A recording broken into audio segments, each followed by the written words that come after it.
Antes Sergio ha puesto el ejemplo del trigo. En el trigo hay vida, hay muchas aves, las perdices, las codornices. Como en un pasado, por ejemplo, vivía por allí, por los trigales, el torillo andaluz, que se acabó extinguiendo. Los agricultores arrasan.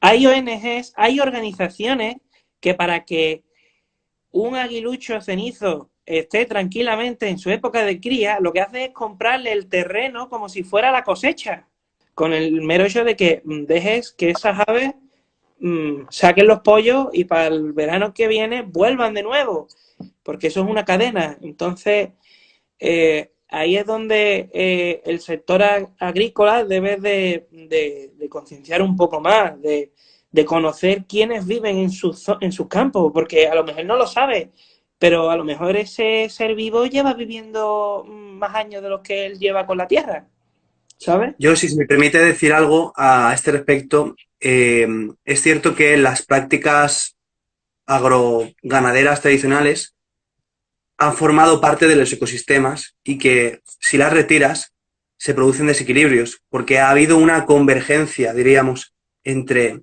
la historia natural y la historia humana. La medida en que los seres humanos han ido ocupando el territorio y implementando sus prácticas extractivas de los recursos, muchas de ellas han sido beneficiosas para muchos animales. Uh -huh.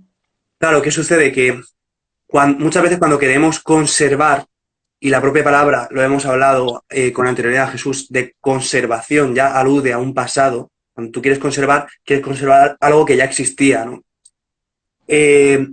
Juega un poco contra la noción propia de la naturaleza, que es un sistema dinámico y que está en constante cambio.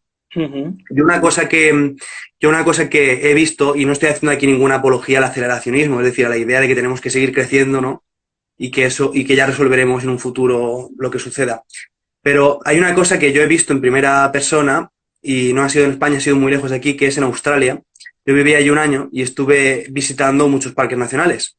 Y una cosa que me llamó la atención es que en el norte de Australia, en territorio norte, eh, había una serie de incendios en una zona y nuestro guía, estábamos en el Parque Nacional de Kakadu, nos dijo, estos incendios no os preocupéis porque los ha generado el gobierno. Y yo dije, ¿cómo que los incendios los ha generado el gobierno? Bueno, resulta que los aborígenes australianos llevan 50.000 años viviendo allí, quemando el suelo para hacer claros y poder cazar a los animales, porque en las zonas muy frondosas no tienen la misma capacidad de darles muerte con los métodos de tiro, diríamos, con las lanzas, arcos, etcétera, que si generan grandes claros, donde cuando los animales salen del bosque se les puede disparar, ¿no? Entonces, como eso se lleva haciendo 50.000 años en Australia, ahora resulta que Australia hay que quemarla para que tenga equilibrio ecológico, es decir, requiere de esa intervención. Y yo estaba pensando que, evidentemente, mira, no voy a ponerme a discutir con los ecólogos y esto tiene su lógica aplastante, pero yo estaba pensando que sería bueno que en muchas zonas intentásemos ver otras alternativas en las cuales sea la propia naturaleza la que se dote de autonomía, que no requiera de estar vigilante todo el rato el ser humano para que...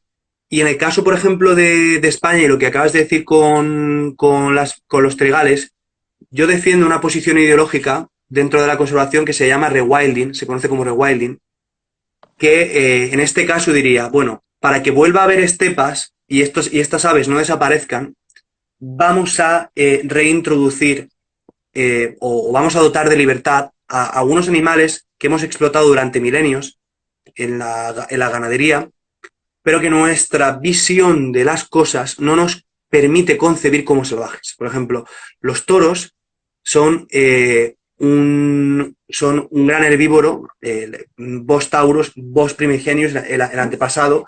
Voy a decir toros, vacas, ¿vale? Para que nos entendamos. Son un gran herbívoro que genera unas condiciones en el ecosistema que no generan los actuales herbívoros silvestres. El herbívoro silvestre más pesado que tenemos en España, podríamos decir un macho de ciervo, un macho de jabalí, digo silvestre, ¿no? Con su pisoteo y su depredación no genera esos claros que sí que genera un gran herbívoro como un toro. Entonces, la ganadería extensiva tradicional mantiene esos claros de los que dependen muchos animales. Y si desaparece la ganadería, desaparecen esos animales. Bueno, pues mi visión de las cosas y la de mucha gente dentro de esa filosofía de Wilding es, bueno, vamos a permitir que estos animales, como los toros, vivan salvajes. Y ya lo están haciendo en muchas zonas de Europa. Y logran generar esos claros que permiten que estos animales asociados a ellos sobrevivan.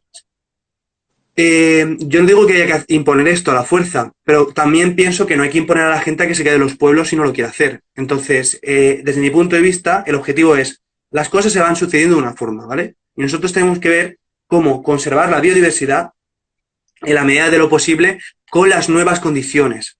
Lo que no podemos hacer, desde mi punto de vista, es forzar a la gente, sobre todo a golpe de subvención, a que permanezca en los pueblos cuando no quiere hacerlo. Si la gente quiere estar jugando a la Play en casa, pues, oye, te pones el Call of Duty en casa y no molestas a nadie, ¿sabes? Yo no tengo por qué ir diciendo a la gente que se vaya a vivir al pueblo a trabajar, a ordeñar vacas.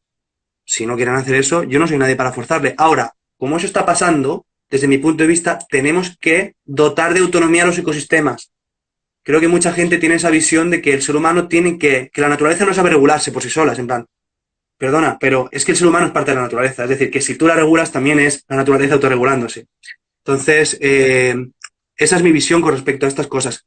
Pero entiendo lo que están haciendo estas organizaciones ecologistas. Creo personalmente que en el corto plazo está bien pagarle la cosecha a alguien para que deje que haya ciertos animales allí.